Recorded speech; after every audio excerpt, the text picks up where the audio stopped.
Doa itu punya dua fungsi. Berapa fungsi?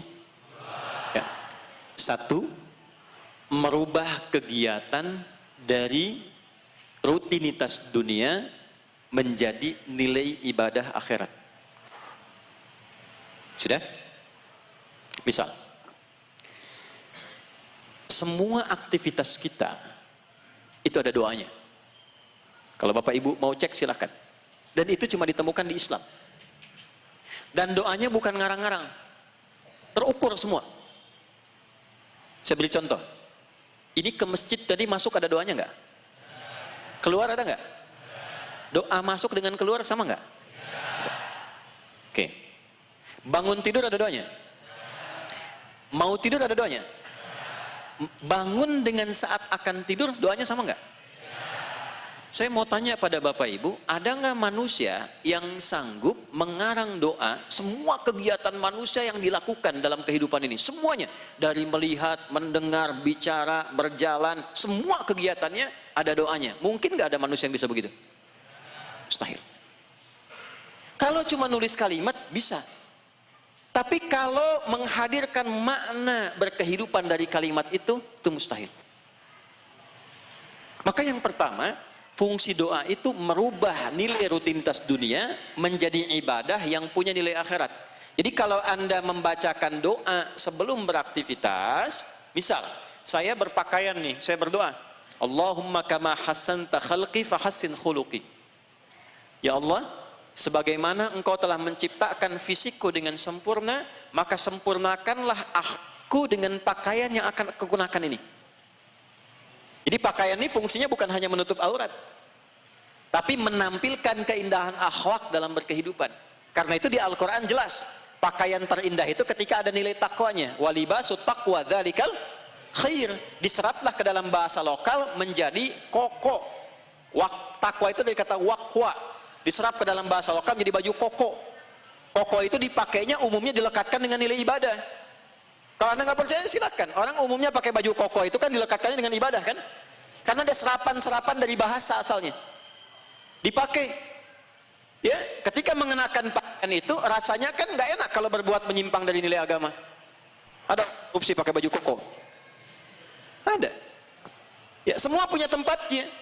Ke sawah dengan ke kantor pakaiannya beda. Ya kan? Ke sawah bawa cangkul, nggak ada orang bawa cangkul pakai dasi, pakai jas. Mustahil pakai kebaya, nggak ada. Ada tempatnya tersendiri. Ketika Anda menggunakan pakaian itu, kehormatan ada di dalamnya. Maka ketika Anda berdoa, Allahumma kama hasanta khalqi fahassin khuluqi, bercermin itu, bercermin, ya. Lalu dipakai pakaiannya, ada dua doa nanti. Allahumma inni as'aluka khairahu wa khairu ma huwalah wa a'udzubika min syarri wa syarri ma huwalah. Itu doa berpakaian. Ya Allah, aku bermohon kepadamu dari segala kebaikan yang melekat pada pakaian ini. Dan aku berlindung kepadamu dari segala keburukan yang mungkin nampak dan bersumber dari pakaian ini. Jangan dikira pakaian itu bisa jadi sumber keburukan juga. Ya, maaf Ibu, Bapak, tas Ibu kalau tas biasa dengan tas Dior bisa beda cara bawanya. Tas biasa begini, begitu Dior begini. Ya, antum jam biasa dengan Rolex caranya bisa beda. Jadi pakaian yang kita kenakan itu atribut kehidupan, bisa membawa kebaikan, bisa jadi keburukan. Betapa banyak orang sombong dari pakaian. Ya, orang sekarang pakai kaos aja kemana-mana, cuman ingin liatin merek kaosnya doang. Padahal bisa pakai kemeja. Kenapa pakai kaos? Cuman pengen nunjukin nih, 20 juta brandednya. Ya, nih sepatunya tuh, ya sekian juta. Nih ininya sekian. Cuma ingin tampak saja. Ketika itu tampak bagian dari ria, masuklah ke dalam kategori amal salah. Maka kita bermohon pada Allah, ya Allah, aku memohon kepadamu segenap kemuliaan yang melekat pada pakaian ini, dan aku berlindung kepadamu dari dorongan keburukan yang mungkin muncul dari pakaian yang dikenakan ini. Lalu bercerita katakan, Allahumma kama hasanta khalqi fahassin khuluqi. Ketika diucapkan kalimat itu, langsung mengalir nilai kebalikan akhiratnya. Fungsi kedua, memberikan petunjuk pada teknis perbuatan yang sedang dikerjakannya. Jadi pertama, merubah rutinitas jadi ibadah. Anda bangun tidur, Langsung baca doa, alhamdulillahilladzi ahyana ba'dama amatana wa ilaihin. Doa itu merubah kegiatan bangun tidur Anda jadi niat ibadah, bukan sekedar rutinitas. Kalau cuma tidur dan bangun, tiap hari juga begitu. Ya, habis tidur, bangun lagi. Habis bangun, tidur lagi. Bangun, tidur lagi. Itu tiap hari begitu. Tapi ketika Anda masukkan doa saat bangun, maka kegiatan bangun itu sudah punya nilai ibadah. Dituliskan pahala ibadah. Nah, yang kedua, jangan cukupkan sampai sini. Keluarkan makna doanya. Nah, makna doa itulah pedoman kita dalam menjalani aktivitas yang sedang kita kerjakan. Alhamdulillahilladzi ahyana. Segala puji hanya milik Allah. Terima kasih ya Allah yang telah memberikan aku kesempatan hidup berkehidupan sekarang ini sampai ajalku tiba. Ba'dama amatana, setelah menahan, memberikan pelajaran kepadaku dalam tidurku, menahan nyawaku. Bisa jadi saja engkau wafatkan dan kau berikan kesempatan untuk berkehidupan. Terima kasih ya Allah. Perhatikan, wa ilaihin nusyur. Di sini poinnya. Aku berjanji hari ini aku bangun mencari bekal yang lebih baik sebagai persiapan pulang kembali kepadamu. Itu artinya. Nusyur itu dari kata nasyara, menyebar untuk kembali. Sekarang kita menyebar di dunia kemana-mana untuk kembali kepada Allah. Makanya saat ada yang kembali, kita katakan inna lillahi wa inna ilaihi raji'un. Kita semua bersumber dari Allah dan kita kelak akan kembali kepada.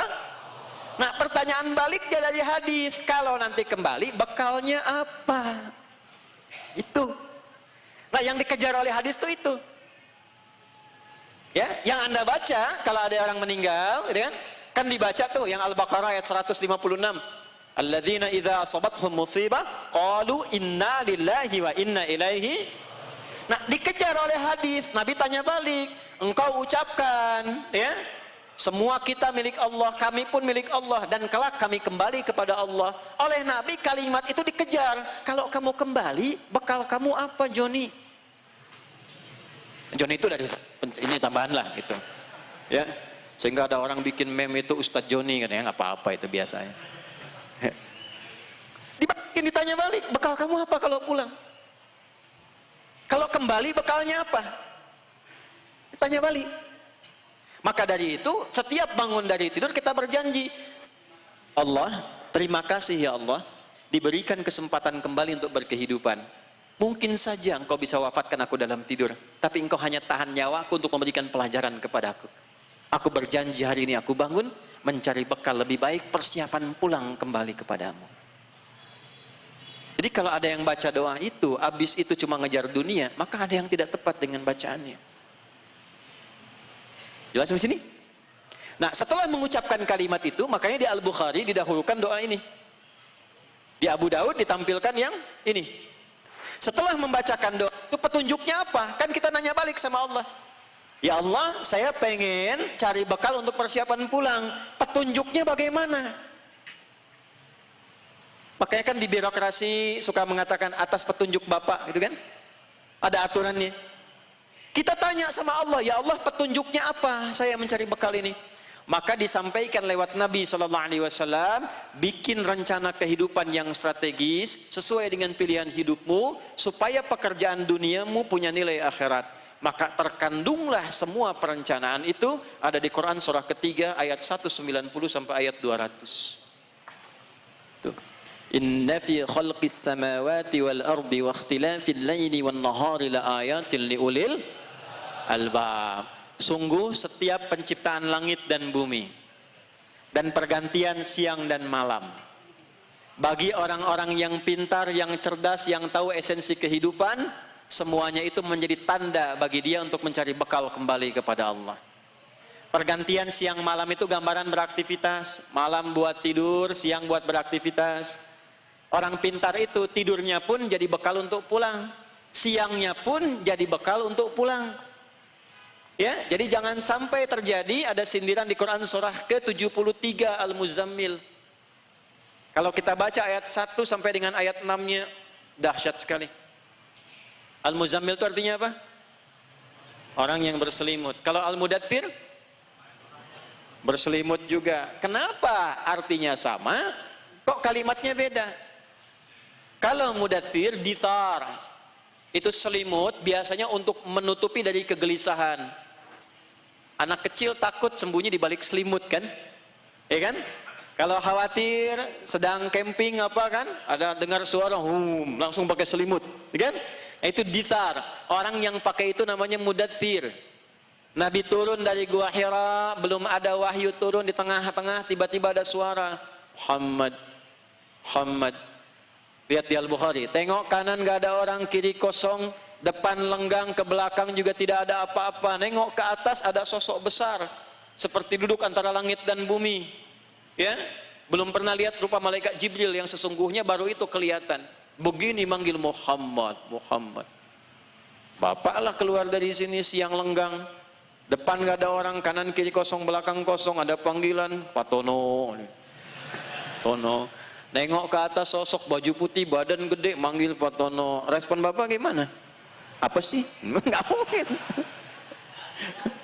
Ya, makanya kata Nabi apa? Faru'ibtu minhu, aku gelisah, takut bulu kudukku naik gitu. Nah, itulah sifat manusiawinya. Kenapa ditampakkan oleh Allah, diizinkan rasa itu? Supaya nanti ada doa mendapatkan ketenangan. Kan kalau nggak ada begitu, nggak tahu kita bagaimana doanya menghilangkan kegelisahan. Nah gitu cara bacanya. Di Nabi itu kadang diizinkan oleh Allah mengeluarkan sifat-sifat kemanusiaan tertentu, supaya nanti bukan Nabi, yang bukan Rasul seperti kita, kalau merasakan itu ada doanya. Ya. Terlilit utang, Nabi contohin berutang. Ya, jangan ada pertanyaan gini, kok utusan Allah ngutang? Ya, gimana sih? Ya, Allah kan maha kaya, masa Nabinya ngutang? Nah, berarti belajarnya belum lengkap. Nabi itu berutang, salah satu hikmahnya untuk menunjukkan hikmah kepada umatnya yang bukan Nabi dan Rasul. Kalau kelak berhutang dan terpaksa berhutang, begini caranya. Ingin bebas dari hutang, begini doanya. Ingin menempuh jalan, begini ikhtiarnya.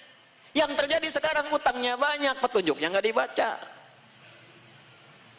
Kenapa bengong? Banyak utang ya? Kan masalah. Ya. Karena nggak dibaca, itu problemnya. Balik lagi kepada yang tadi, ya. Balik kembali kepada semula. Orang cerdas itu maka disinggung di surat Al-Muzammil. Ya, ketika Nabi kemudian mendapatkan suasana itu, ada beliau kemudian merasa gelisah, pulang ke rumahnya. Maka bertemulah istri tercinta Sayyidah Khadijah, kemuliaannya datang, begitu terlihat Sayyidah Khadijah baru nampak wajahnya, hilang setengah gelisah Nabi. Nah, itulah sebabnya saya sering bilang sama ibu-ibu, ngajinya jangan terlalu tinggi-tinggi di luar kebutuhan. Yang paling utama ngaji tentang perempuan. Nabi diizinkan menikah lebih daripada 4 orang, karena seluruh istri Nabi itu mewakili semua karakter perempuan di muka bumi. Dari yang paling cemburuan, yang cerewet, yang suka model, yang suka masak, ada. Dan dididik oleh Nabi menjadi perempuan paling ideal. Masak-masaknya dengan rasa cinta, jadi bukan cuma rasanya yang melahirkan kenikmatan, tapi cinta hadir di dalamnya. Masya Allah. Yang belum nikah sabar ya. Bentar ya, mudah-mudahan ya kiamat kurang sehari lah bisa. Ya. Yang suka fashion, kan ada istri Nabi yang senang fashion. Sayyidah Zainab itu belajar gimana fashion yang bagus. Yang senang kajian, sampai ada waktunya. Itu Nabi itu punya jadwal kajian ummahat, kajian ibu-ibu, hari Kamis biasanya. Ya, pemilihan itu tuh bukan sembarangan. Waktunya dipilihkan, materinya ada, terangkum dengan sempurna. Ibu tinggal lihat dah, kira-kira ibu mirip siapa, itu aja. Ngeceknya gampang, nggak sampai rumah lihat. Kalau nggak belajar sirah, ibu nggak akan tahu ibu mirip siapa. Kan diantara ibu-ibu ini ada yang senang kajian. Habis selesai ini pindah pengajian ini pindah pengajian ini. Pengajian diurus, anak nggak keurus. Ya, misal aja bu, misal. Walaupun memang banyak yang begitu. Ya, nah coba contoh di zaman Nabi begitu nggak gitu? Ada yang senang pengajian, ada yang senang masak. Bagaimana masakan bisa membahagiakan keluarga? Mungkin hasilnya biasa-biasa, tapi membuat keluarga tersenyum dan merasakan kenikmatan berkeluarga, itu yang mahal. Itu yang mahal. Ya, jadi dari proses bikinnya aja, itu sesuatu yang indah, punya nilai di Islam itu. Nggak ada satupun yang tidak ada nilainya. Maka begitu menatap Sayyidah Khadijah, hilang setengah gelisahnya. Kalau sedang punya masalah, dari kantor, di jalan, dari sawah, pulang ke rumah, lihat istri, setengah masalah hilang, ada bakat nih Sayyidah Khadijah. Ya, tambah masalah, repot nih.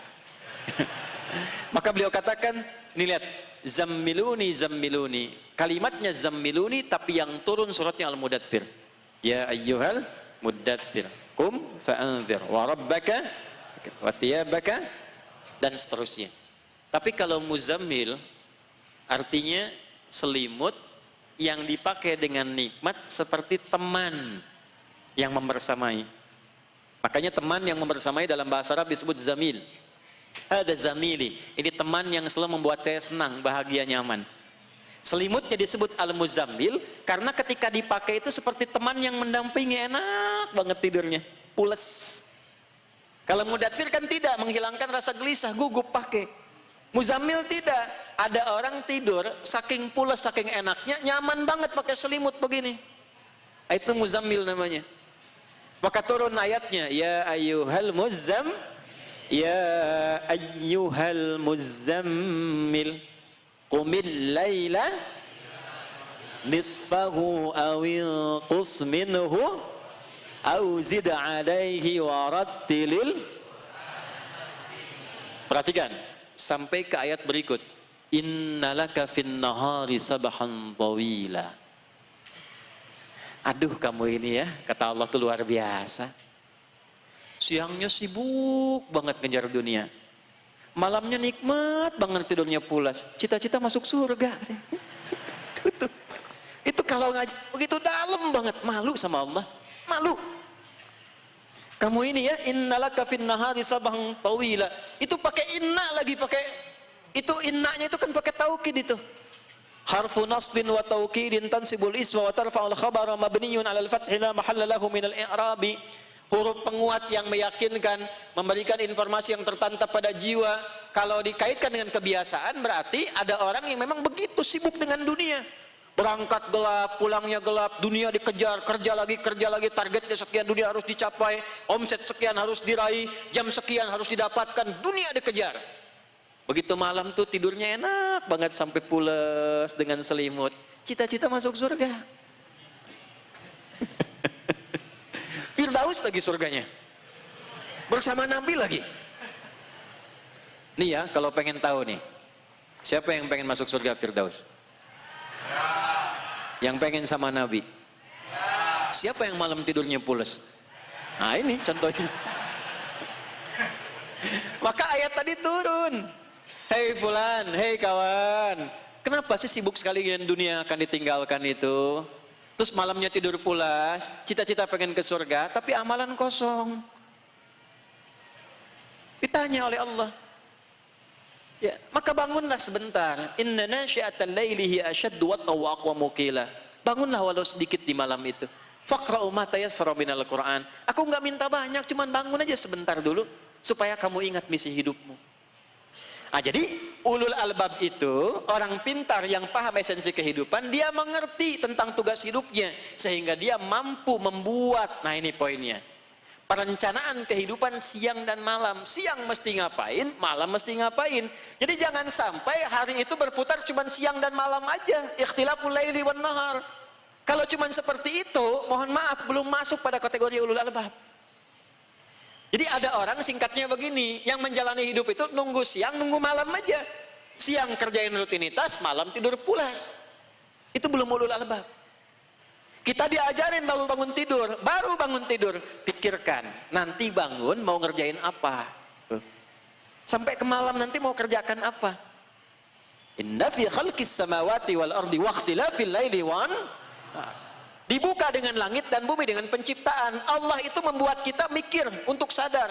Aku aja bikin langit ini dengan programnya. Bikin bumi terencana. Masa kamu yang bukan Tuhan gak punya rencana? Kamu makhluk yang menjalani tidak punya rencana. Aku sudah membuat ini. Kenikmatan untuk kamu, jalannya begini. Rumus hidupnya begini. Yang benar ikuti, hasilnya begini. Yang salah tinggalkan, kalau diikuti resikonya begini. Maka ulul albab, orang-orang yang paham esensi kehidupan. Lalu setelah dia sadar, dia ingat Allah. Alladzina yadhkurunallaha qiyaman wa qu'udan wa 'ala junubihim. Maka dia paham, oh ingat. Mulai hari ini, semua kegiatan saya baik berdiri, duduk, atau sampai saya tertidur pun, saya niatkan untuk zikrullah. Zikrullah itu, ini kalimat singkat dari kata ibadah, yang menjadikan rutinitas menjadi ibadah dan punya nilai pahala sehingga punya nilai perbekalan pulang ke akhirat. Makanya semua bentuk ibadah di Quran disebut zikir. Ya. Contoh, salat itu disebut zikir. Quran surah 2 ayat 14, wa aqimis salata li dzikri. Doa. Doa ibadah kan? Namanya zikir. Quran surah 7 ayat 205. Wadhkur rabbaka fi nafsika tadarruan wa khifatan wa dunal jahri minal qaul. Habis salat kita berzikir kan? Subhanallah, alhamdulillah. Quran surah 4 ayat 103. Fa idza qadaytumus salata fadhkurullah. Baca Al-Qur'an ibadah itu zikir. Quran surah 15 ayat 9. Inna nahnu nazzalna dzikra wa inna lahu lahafidhun. Menghafal Quran itu zikir. Dan zikir menghafal Quran lebih tinggi nilainya daripada membaca. Setidaknya 4 kali lebih tinggi. Makanya disebutkan 4 kali di Quran surah 54, ayat 17, ayat 22, ayat 32, ayat 40. Walaqad yassarnal Qur'ana lidzikri fahal mim muddakir. Semuanya zikir. Nah, orang yang terbiasa mengerjakan itu semua kegiatannya zikir. Jadi zikir salat, zikir Al-Quran itu zikir spiritual, latihan supaya menghadirkan makna itu dalam kehidupan. Makanya kalau orang sholatnya benar dengan zikir, pasca sholat semua kegiatan tubuhnya itu berzikir. Kalau sholatnya baik, pasti baik kegiatan hariannya. Gak mungkin lisannya berkata tidak baik, gak mungkin tangannya mengerjakan pekerjaan kotor, gak mungkin kakinya melangkah pada yang tidak baik, karena dilatih dalam sholat. Itulah yang menjadikan Allah berfirman, inna sholata tanha 'anil fahsya'i. Kalau sholatnya benar, pasti dia orang baik. Itu maksudnya. Karena itu, jalan pertamanya, niat semua kegiatan sebagai zikir. Bekal akhiratnya ada enggak?